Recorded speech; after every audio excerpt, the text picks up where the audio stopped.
can remember who Betty Furness was. Does anybody? She was the voice of Westinghouse throughout the 1950s for almost all of Westinghouse appliances on TV, a former Miss America pageant winner who was the voice of Westinghouse. And if you took mobile smartphones and laid it onto that ad, almost all of the claims for mobile smartphones were being made there back in the early 50s about convenience, about one-hand use, about reception, about superior picture, about screen size. All of those things were already there. Our main feature set was already present. Welcome to the TV and Video Insider Summit. We're going to be talking about what has fundamentally changed about TV and video over the last few years, and we're in the middle of, because it's an extremely exciting era.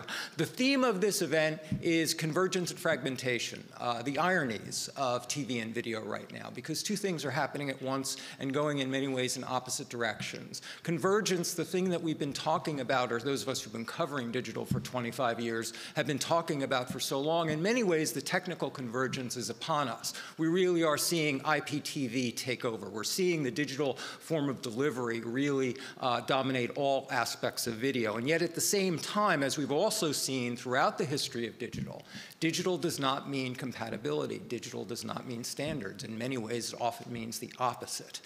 Digital disruption almost always is introducing radical fragmentation into the market, fragmentation of usage and fragmentation of options. There is a gold rush happening in TV and video right now. We're seeing an explosion, not only of different use cases, but also of different providers who are rushing in, trying to dominate within this field. And that's what we're going to talk about today, the ways in which those are happening at once and creating both incredible possibilities in the market, but incredible confusion. One of the frustrations I think that we're seeing is a tremendous amount of money coming in to advanced TV, to OTT, programmatic, addressable, digital video, a lot of it coming in, but as I talk to a lot of you in preparation for this event, one of the key frustrations is it's a lot of money coming in blindly, a lot of money that doesn't necessarily have the technology behind it to prove out where it's going, who's seeing it, what impact it's really having. And that's what we're going to be talking about today. The last IAB survey of brands found that more than 50% of brands say that they'll be increasing their overall video spend in the next year. And at the same time, 2/3 of them say that they're going to be moving budget from TV into digital. And yet we're seeing a lot of lamentations about how is this being measured. Where do we know where this money is going? Who's viewing it? How often? All of those things we're going to be talking about over the next few days. It creates a tremendous era in video, the sort of thing that we saw in digital 10, 15 years ago, in basic digital. We saw this explosion of innovation, the possibility for different media and different formats to go in a lot of different directions. But I think one of the frustrations that I hear as I talk to a lot of you is we have to put money here. There's no choice. The audience is there. We're watching the audience fragment radically. We're watching this, usage habits change radically. We need to put money here. We need to capture those eyeballs, even if we're not entirely sure where it's going. And one of the things we're going to be trying to do here over the next few days is capture that and capture those conversations. That's what the summit format is all about. Today, for instance, we're going to be focusing a lot on strategy. We'll be looking at what the media plan looks like when you have these many choices, how you make those choices, but also internally, how organizations, both agencies and brands, need to change internally to understand how they talk across what had been siloed areas of media buying before. Tomorrow, we're going to be talking a little bit more about data, about OTT, about how data is driving different aspects of digital, and we'll be talking about some cases. And then on the third day, we're going to be talking about the merging of media and creative, that thing we've been talking about for a long time, but as we see the formats move so radically, that marriage of media and creative really needs to take place. But I want to start with you. This whole summit is really about peer-to-peer sharing of ideas. And in the past few years that we've been doing the TV and Video Summit, this summit in particular has been a particularly hot one where people really dig in and have a chance to compare notes and compare ideas. So much is going on in so many different sectors of this industry that we really need a place where people have the time and space to really talk about what they're experiencing in the market. And the kind of fragmentation of experiences, I think, is very clear in just the answers a lot of you gave me to my initial survey. I did a survey a few days ago of people coming to the summit to ask them where they were on a lot of key issues. And bear with me, it's a fairly large set of responses. I'm going to dance through them. We will put them online so you can refer to them later. But it sort of helps us set the table for the range of attitudes and perspectives that are coming into this event among all of you and the ways in which you're responding to some of these key changes. So let me start. Let's load up the first set of responses. Let me see if I got my clicker. So I started by asking, what are the top challenges in cross-screen execution and measurement?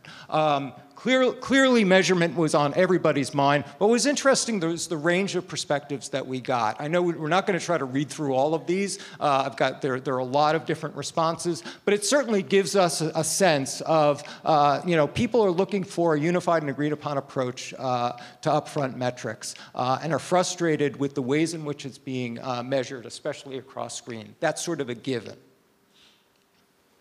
But also the ways in which different tactics are being measured differently. And of course, one thing we're going to be talking about, especially this morning, is how the planning actually goes on. Internally, how it's happening across different divisions within agencies and within brands, but also, is there a tool set that can be used that can more easily understand and rationalize all of this different spend? Audience delivery, and especially the question of who's seeing this where.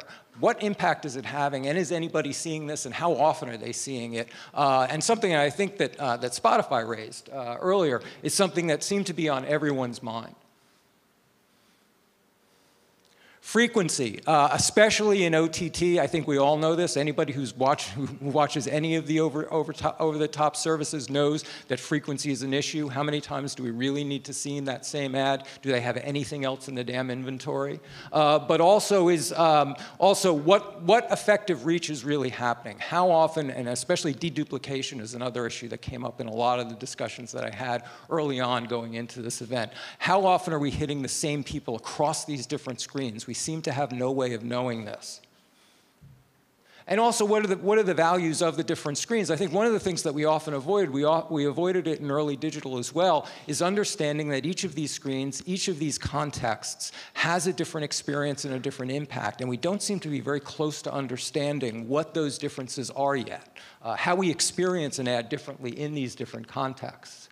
Budgeting and budgeting sources, again, this is something that we're going to be talking about, especially in our first panel this morning, where this money is coming from, and internally, how there's communication between digital and offline teams is something that we heard a lot about. In fact, it's one of the panels that this group asked for early on when I was starting to build the agenda. A number of people asked to simply talk about how people are internally organizing around spend. And pricing. This actually came up a lot in a number of conversations I had across the few months leading up to this, is not only that CPMs are creeping up pretty quickly on OTT, but also a number of people mentioned the problem of buying into a political hot zone. How many people experienced tremendous CPM bloat in the last quarter of last year simply because the scale of political buying that was going on? And in fact, we have several speakers and people here who are from the political realm who were part of that political buying, and you can thank for having bloated all your CPMs. I also asked some specific responses to particular platforms and how people were spending on different platforms. YouTube, in particular, really interesting range of responses when it came to YouTube. A number of people saying we simply have to be there, so we're probably more, at least for the time being, a lot of initial negative response to a lot of the negative news. But we've seen this before, of course. We've seen YouTube get dinged before in public for the ways in which user comments are sort of polluting the experience, the ways in which adjacencies are out of whack for a lot of brands and brand safety issues, and yet somehow YouTube keeps on coming back. But at least right now, it seems to be a concern. Again, a lot of this around brand safety. And in particular, that the money that may be moving away from YouTube in the short term, at least, is because of the fragmentation, because there are so many other opportunities there. Everybody wants to at least try out and see how this stuff compares against the YouTube standard that they've been using for years. This was an interesting comment in particular, is the ways in which YouTube is especially capitalizing on the DTC, the emergence of direct-to-consumer brands, and especially direct response, and the ways in which it's mimicking some of the direct response TV that we've seen for a number of years. And then I asked about OTT. Universally, more money's going into OTT, but I was particularly curious about where it might be going and the thoughts about how people are responding to the OTT channel.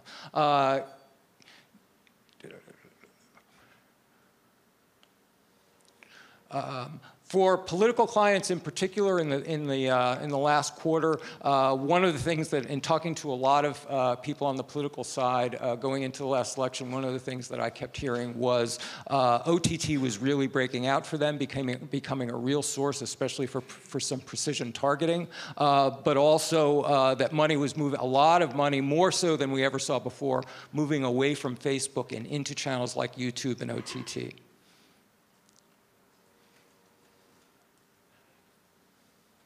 And again, one of the themes that sort of emerged in talking to people about OTT is the overall frustration and feeling we need to be there. We know the eyeballs are there. We know that the usage patterns are changing and moving there, but we're not entirely sure of what we're getting and whether we're getting what we're really paying for. And this was an interesting point that that OTT is offering a lot of attractive options outside of the duopoly. But then, of course, posing a lot of challenges to a lot of these OTT platforms for whether they can maybe address some of the weaknesses that the duopoly always had, especially around walled gardens, and whether this simply introduces a vast number of new walled gardens that we're going to have to attend to. I asked about measurement, but I in particular asked if people could talk about whether there's anything they're currently seeing in the measurement field that offers promise to them, since this has sort of been a lament forever of cross-screen measurement. It's interesting, we simply saw a remarkable range of responses to this question. From harking back to, it used to be even better when Facebook had Atlas and was offering us those sorts of metrics, to Nielsen, to Adobe's cloud offering, to better cross-communication internally, to new emerging tech from smart TVs that might do it, again, Nielsen. And this interesting point that it may actually get worse before it gets better, because especially with GDPR-like laws threaten what's already possible and good today, new walled gardens, again, this idea that with this proliferation and fragmentation, we're going to see even more walled gardens that makes this even tougher rather than easier. And the possibility of mobile devices and what we've been talking about, I've been talking about at least for 15 years, is personal people meters and whether phones can be the answer to this. Again, the incredible range of places where people are looking for solutions for this is pretty remarkable. And then finally I asked where people have been seeing the most surprising growth in video platforms. A lot of talk about the virtual MPVDs, especially like Pluto TV, Viacom's purchase of it, and what promise that offers. The Pluto TV experience is remarkable because it really points to a very different TV experience, a kind of hybrid experience between TV as we know it and digital video as we know it. I've rarely seen anything that's quite combines it in quite that way, but that seems to have caught a lot of people's attention. The ways in which OTT is being integrated into TVs, especially Roku's integration, is interesting a lot of people, and also that addressable is moving forward. And again, a range of responses to this question. Linear, not dead yet, still especially good for special demos. followed by surprised at the accelerated decline of television over the last few years. Again, these are the range of the range of opinions and ideas that we're seeing here coming into this event, and I sort of wanted to seed the discussion with that because that's what this event really is about. It's about you. It's peer-to-peer sharing. How many of you are new to our Insider Summits? Is this your first MediaPost Insider Summit? Okay, great. Welcome. We're trying to do something a little different here. It's why we have this formula of moving across the 3 days, of having this morning content followed by roundtables, by activities. We really believe in conversations that take place across multiple contexts. We think that good conversations, multiple conversations with the same people in a small group really works. And so let me give you a sense of how it works and sort of the basic summit rules. Everything we do here on stage, we're MediaPost, we're the largest provider of news and about marketing and media in the US. Everything that happens on stage is on the record and live streamed over MediaPost.com. We blog it, we report on it. It's part of the permanent record here at MediaPost. At noon, however, we flip the model, and we all come off stage, and everything goes off the record. We will break the room down into 3 large round tables. Each round table is going to extend one of the topics from the morning. And I can't stress enough, that's the heart of our summit. That's where the conversations up here, the content on here really becomes conversations among all of you, where you really get to trade ideas. The TV summit in particular over the last few years has been one of the most energetic when it comes to the round table. I can't stress enough. At noon, don't run out and take your cell phone calls and catch up on your email. Stay here for the next 45 minutes and deal with the roundtables because they really are fun and informative in the heart of what we do. So welcome to all of you. Thanks again to all of our sponsors, to all of you, because the content really is coming from you. I spent the last few months talking to a lot of you, finding out what were your passions, what were your interests here, to try to make this summit of value, to try to address this morass of issues and differences of perspectives that we're seeing flood into a field that's at that historic inflection point where we're really seeing digital disruption starting to move towards some familiar formats, some new forms that will be the next generation of TV and video. So thanks all of you for being here.